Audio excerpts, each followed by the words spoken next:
Hello. Okay, so today I'm going to be reviewing an absolutely batshit album by the seminal American vocal group The Beach Boys, released in the year 1977 on Brother Reprise, during Brian Wilson's infamous farting synth phase. Sorry, I mean rehabilitational period. Analogously referred to as Pet Sounds Drawn in Crayon, which is literally the single most perfect analogy of any album that I have ever heard used by anybody ever. It is nothing short of bizarre, an unparalleled oddity not only within the Beach Boys canon, but also contemporaneous music in general, for it is a record of no time or place, no genre, and no discernible viable market. However, it was one of the first of the pioneering synthpop albums, almost entirely composed of a synthetic instrumental composite, and it was virtually written entirely by Brian Wilson, making it a true, veritable successor to both the famous Pet Sounds and infamous Smile albums of the 1960s. It is effectively a solo album from conception and by almost all measurable criteria except in name, yet in actuality, the early sessions were conducted under the working title of Brian Loves You, unequivocally projected as a solo effort. However, after the other members of the Beach Boys were ingratiated into the project to provide their vocal contributions, it was suggested that the title be amended to The Beach Boys Love You, a sentiment not directed at the general consumer, but to Brian, as this unmitigated collection of wacky Brian Wilson compositions was obviously far too embarrassingly outside of music-esque to not have to be justified as being a gift of compassion bequeathed unto him by his sympathetic cohorts. No, it's not patronizing at all, is it? Nah, their hearts were in the right places. It was also for marketing reasons, as the Beach Boys' name carries more weight to the general audience than that of Brian's, which was only ever a name of reverence to people within the industry or in the know. Anyway, upon its release, Patti Smith, yes, the Patti Smith of the Patti Smith Group, wrote an article eulogizing the album in a media publication. That's an article by a venerable punk progenitor during the height of anarchic dissidence in '77, writing about just how good this new Beach Boys album is. And to paraphrase, she referred to the Beach Boys Love You as an album produced by a group of musicians. Sorry, I mean middle-aged men who were essentially living in a state of perpetual hedonism, a convoluted existence somewhere in between adolescence and adulthood, living in an alternative plane parallel to that of our own, in which a never-ending party has been occurring since 1965. Yeah, she did not quite word it like that. That's just me. In many ways, Love You is a punk album in approach, style, substance, and execution. Yet nothing about the album is actually definitive. It could be viewed as a precursor to new wave or preempting synthpop.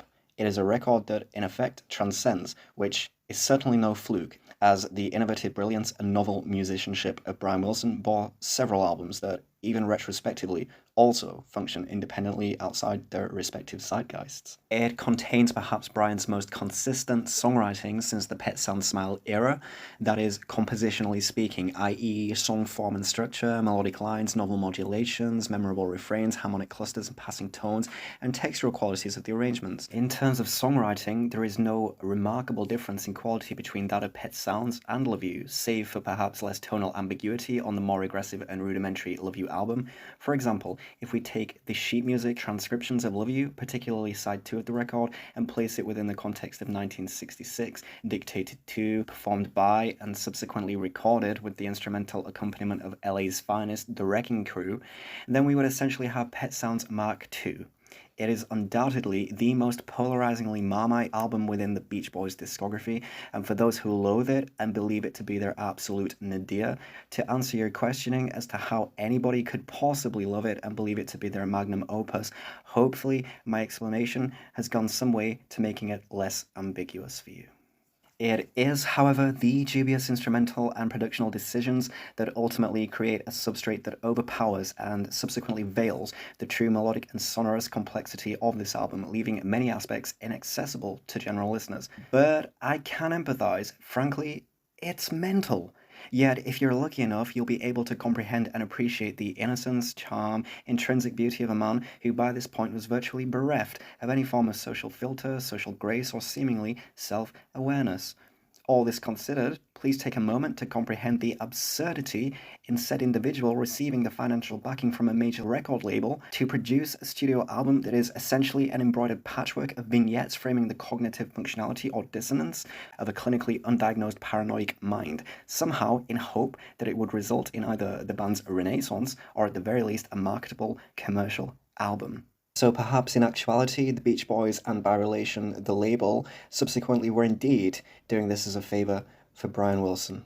In spite of an exceptionally low number of units sold and a mitigated failure for the label, somehow Wilson yet again managed to deliver an album that would stand the test of time and leave an enduring artistic legacy, regardless of how much primitive synthetic instrumentation he tried to date it with. Anyway, despite its unorthodox approach, creation, and presentation as a unified whole, it happens to be just the right balance of schizophrenia, debauchery, seediness, innocence, beauty, emotional, and psychological regression that it somehow works to create a disturbingly harmonious equilibrium, as opposed to the incongruousness of many Beach Boys albums assembled by committee. It is fundamentally interesting enough in its concept and themes to keep even the most general consumer invested, engaged, and entertained on all levels, if afforded the opportunity to impose itself on said listener, of course. It is perhaps Brian Wilson's most introspective and intimate of works, which again charms the listener into perceiving the most absurd of lyrical themes as perversely endearing, evocative, and ultimately relatable in some way. It is essentially a psychoanalyst's wet dream, a person's psyche laid bare across a 13-track collection of audio recordings. I mean, there's a song about our protagonist, let's say, for fear of using another word beginning with the letter P. Our protagonist lusting over a roller skating adolescent female, which, when sung by middle-aged men, one can only hope is written from the perspective of an adolescent age mate. A song about astronomy. Actually, no, a waltz about astronomy.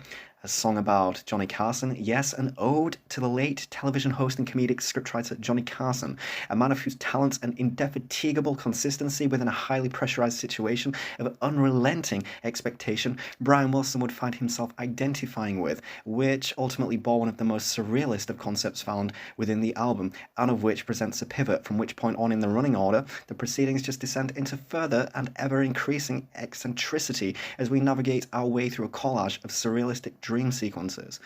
And what else? Well, there's a song about infantilizing your adult girlfriend as a baby, a song about driving down the highway and aggressively honking one's horn out of the vehicles like a deranged lunatic hotly in pursuit of an awaiting and presumably consenting female, a song about conversing with the person sat adjacent to you aboard an airplane about the girl who waits at the airport, and a song that in both style and substance momentarily places us within an unnaturally 8-bit rendered emulation of a 1950s setting, which, when considering Brian Wilson was once a kid functioning with such intellectual capacity and consciousness during the mid-1960s that he was in essence preempting music, fashion, and cultural trends before they even occurred, somehow finds himself a decade later clearly so out of touch with reality, it is possible that he genuinely did not know what year it was and unable to discern the difference between the 1950s and the impending 1980s. It genuinely was not composed with any sense of irony. It is just so unfiltered, so naive, so unironically comedic, and so intensely personal. It really is like being inside the warped mind of its innocent yet questionably non-institutionalized creator. Oh, and also there's Ding Dong, possibly the greatest thing the Beach Boys ever put to tape, but it's simply too compositionally complex for me to comment on right now. A recurring theme here is love, or perhaps simply women, or simplified further, girls, and a man evidently consumed by an overwhelming emotional insecurity in committing oneself to a relationship, and instead finds himself projecting and idealizing people and situations, of which are usually within the context of his adolescence, which unfortunately suggests a lot of repressed and unresolved childhood trauma. I don't know, what else do you want me to say? Brian Wilson is a total simp? I mean, that would be your average modern-day desensitized person's way of assessment. Anyway, I feel compelled to address the vocals and quality of, or lack thereof. They are particularly poor, especially when considering the Beach Boys are known for being one of the most technically advanced vocal groups in popular music. However, is this necessarily a bad thing? One could argue that this only adds to its charm and is in actuality one of the many significant qualities that, in isolation, are perceived to be negatives, yet together, somehow, justified as a work of subversive art. This is certainly epitomized by the unintentional, perversely comedic nature of Roller Skating Child. Yet, and I'm certainly not one to mitigate predatory undertones if you know anything about me as a person and what I stand for, it's innocent. And is written from the perspective of a much younger adolescent Brian Wilson in a nostalgic, presumably sepia-toned retrospect, though this doesn't change the fact that it leaves oneself with a slight feeling of grubbiness and unease. But hey, little tomboy, so, all things considered. Anyway, an aspect of the album that I have never truly embraced, much like what Sloop John B is to Pet Sounds, is the inexplicable inclusion of the anachronistic Good Time, a song that originated in 1970 and ergo presents Brian Wilson's youthfully angelic former voice in a jarring juxtaposition that can only lead one to believe it was an intentional creative decision that suggests, despite his lack of self-awareness, a musician of Brian Wilson's musical aptitude was almost certainly aware of the grisly transmogrification of his own voice and wanted to present an almost surreal contrasting of both voices. There's actually evidence suggesting Brian Wilson was exaggerating the timbre and harshness of his voice around this period, as during the late 60s and early 70s, something clearly happened to him that led him to develop a severe insecurity about his self-described effeminate vocals.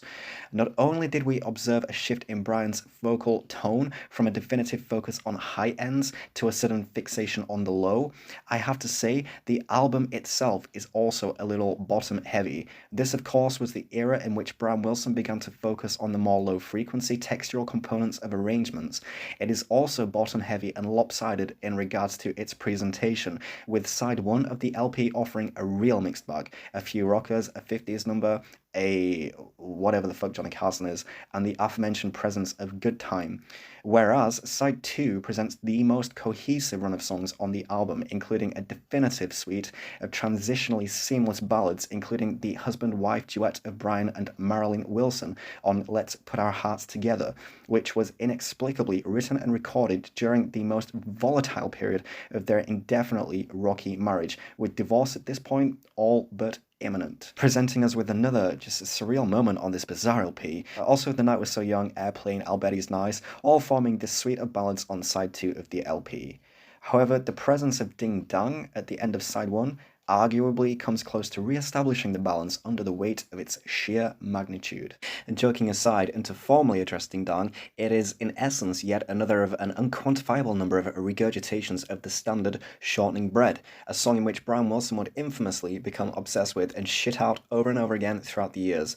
I mean, the man was completely and utterly besotted by it, and if you fancy doing a quick Google search, there's some pretty far-out wacky stories from various esteemed peers who were subjected to some exceptionally bizarre incidents involving this song. I'm talking Roger McGinn of the Byrds, of whom was credited as a co-write. Yes, it took more than one person to compose Ding Dong based on Shortening Bread, but it also stars such as Elton John, Alice Cooper, Danny Hutton of Three Dog Night, and notably Iggy Pop, who, when introduced to Brian Wilson by Danny Hutton at a party, was coerced into contributing vocal rounds for Shortening Bread, as Brian played a rendition on the available upright piano. A rendition that went on for hour after hour after hour, leaving Iggy Pop so freaked he pulled Danny Hutton to one side and insisted, "This guy is nuts, I'm out of here," and he just left. So yeah, Shortening Bread and Ding Dong stories are plenty, as in the words of Love You studio engineer Earl Mankey, anybody that turned up to the recording sessions was regrettably subjected to this highly unethical, experimental new form of torture method of Ding Dong.